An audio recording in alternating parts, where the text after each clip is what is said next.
Alright, ladies and gentlemen, boys and girls, your boy Obi-Wan Gob, aka Critter Breeds, and today is story time! Yay! I don't know if I'm gonna keep doing these every single video, like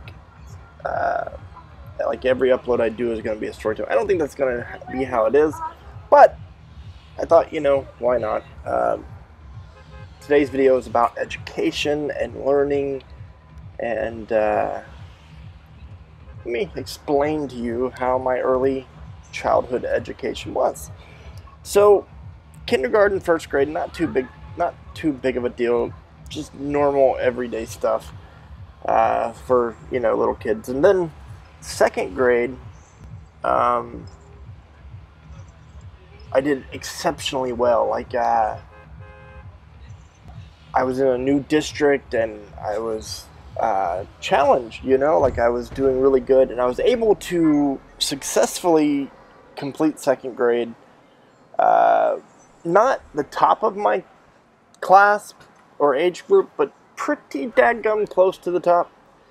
So when I went into third grade, I was offered the chance to spend one day a week at a different school for gifted children. And this was the school district's way of not skipping grades. Instead of skipping grades, they would send you to a building called the Alert Building. I don't remember what Alert stands for, but all I know is that everybody there was extremely smart, like even smarter than I was.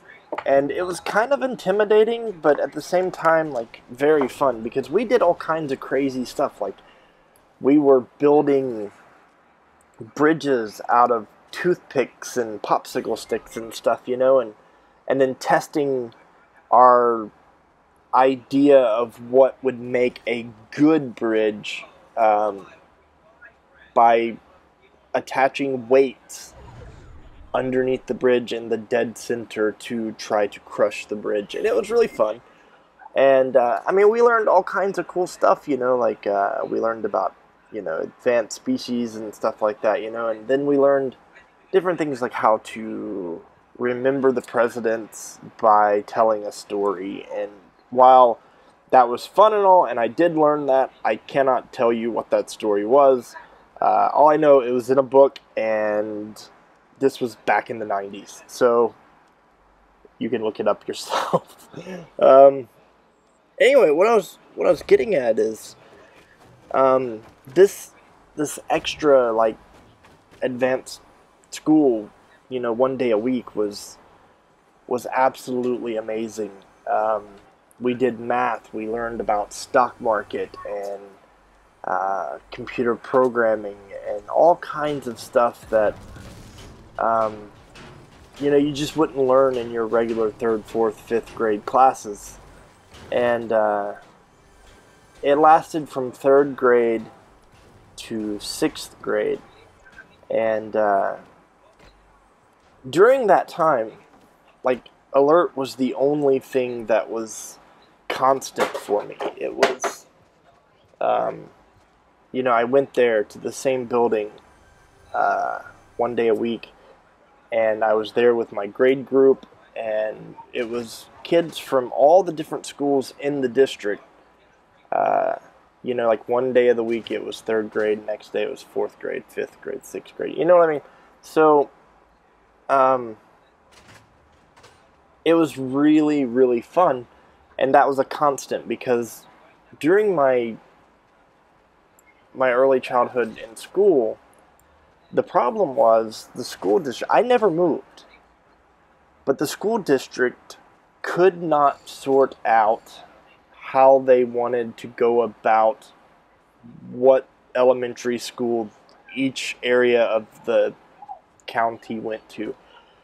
So I ended up bouncing around between schools a lot. Even though I didn't move, I was moved from different school to different school, and it was aggravating, to say the least, So I know that when I went to Alert, I was at the same building with the same friends that I was there with every year, you know, and Alert gave me the opportunity to do things that I never would have been able to do without that class. Like, we took field trips to, and I know, oh, you're racist. No. Okay, so we went to a plantation and we got to see how the plantation was built, and we got to see like the slave quarters, and we got to see the mansion itself, the plantation house, and see like how it was set up, how they heated their house during winter and stuff like that. You know, it was really fun. Then we went to Jamestown, Virginia, and we got to see how the colonials lived and worked and survived, and we went to New York City, and I got to see Cats on Broadway. I got to see Cats live on Broadway. I know Cats is nothing important, but at the time it was a huge success, and I got to go see that live on Broadway. I got to see the Nutcracker at Radio City Music Hall. I got to go ice skating in Central Park. I got to see the many myriad of beautiful churches in Queens and the Bronx. I got to experience New York City on a level that most New Yorkers don't get to see and do. And I did this as a child because I was placed in a gifted class, and I was able to do things that my other peers and my classmates from my regular school did not get to do. I'm very grateful that I got to experience that, and I'm happy that I got to do these things that, you know, challenged me and helped me build a relationship with learning. So that even today, I love learning new things. Not so much physical things, like I don't really like to be physical and walk around and exercise and stuff like that. You know, and I made a mistake here. I gave this dude the majority of my ammo. Not a good thing.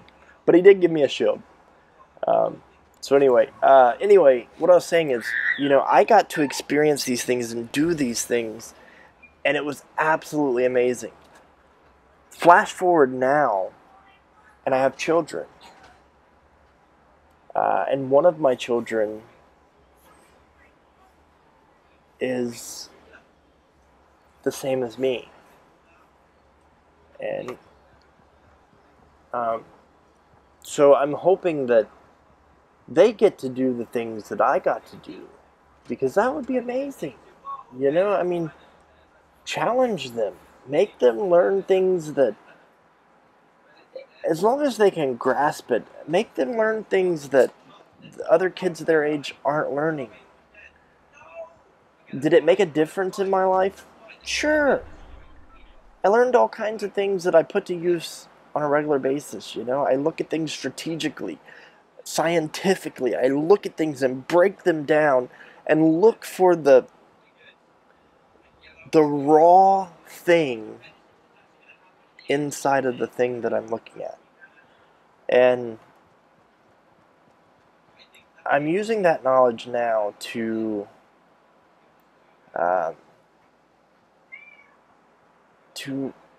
analyze everyday life. So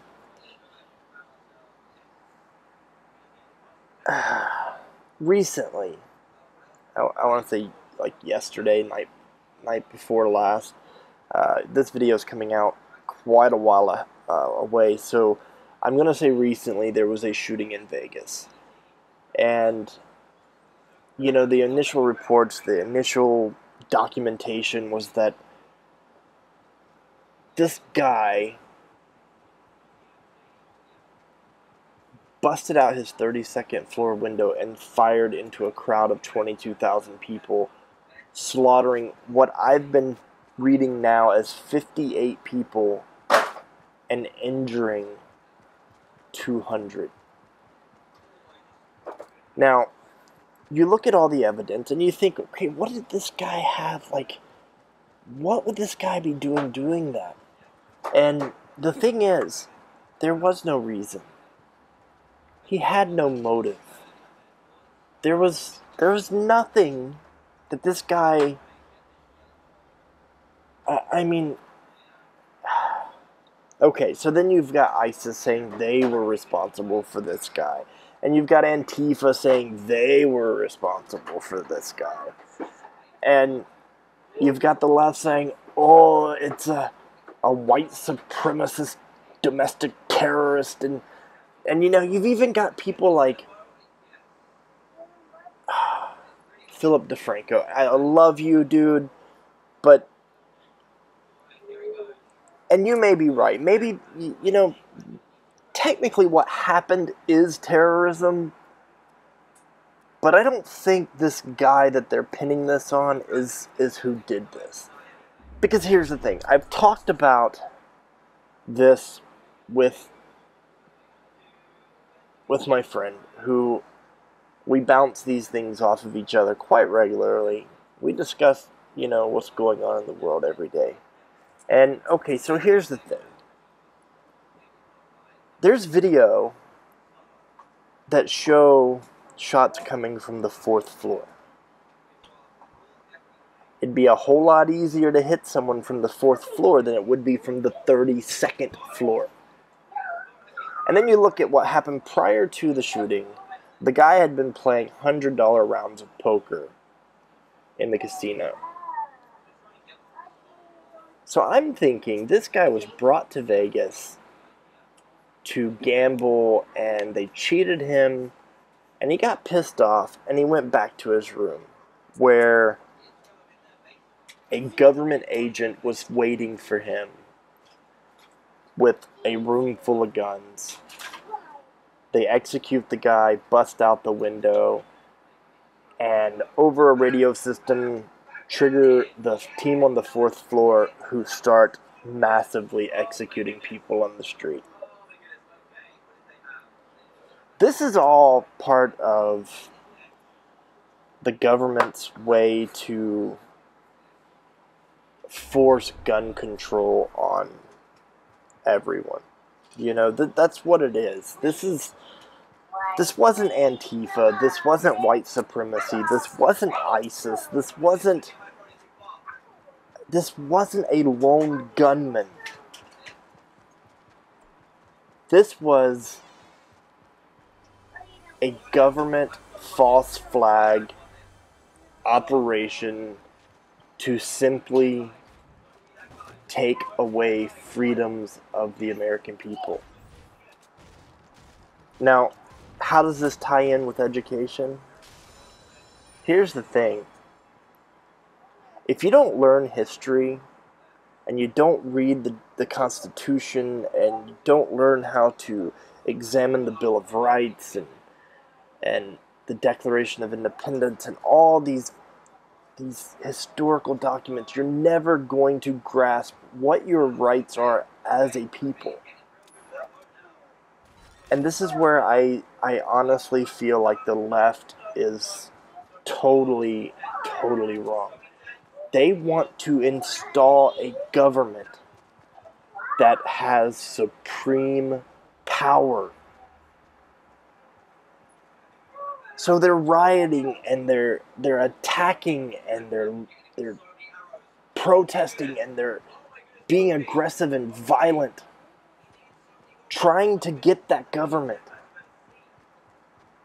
And what they don't understand, by looking at history around the world, the moment they get what they want, they lose the very freedoms that they are using right now to get what they want. So what happens then? They get what they want. The government takes over and wipes away all of our rights to do anything the government says no to. and then we have no control and it's over. Anyway, talking about over, watch this because I'm getting ready to make a huge mistake. The name of this game is Survival. You want to be the last man or group alive. And watch me make a terrible, terrible mistake. I pick up some ammo here. Me and my teammate, we've done pretty good. We're down to like the last 20 people, less than 20 people. And here comes my horrible, horrible mistake. I hear gunshots. And I'm like, okay, so they're in front of us shooting. But we're exposed to our backside. So maybe I should take a look behind us and see if there's anyone coming up. Because I know there were other people. Wait, I see someone. Oh, there's my mistake. I shot. So now we're in the middle of a field of trees. And there goes my teammate's shield. There goes some of his health. And I'm gone. Now it's up to my teammate to both revive me and kill these people. And it's not happening. Anyway, I'll see you guys in the next video. It may not be story time, but I will definitely see you there. Bye, guys.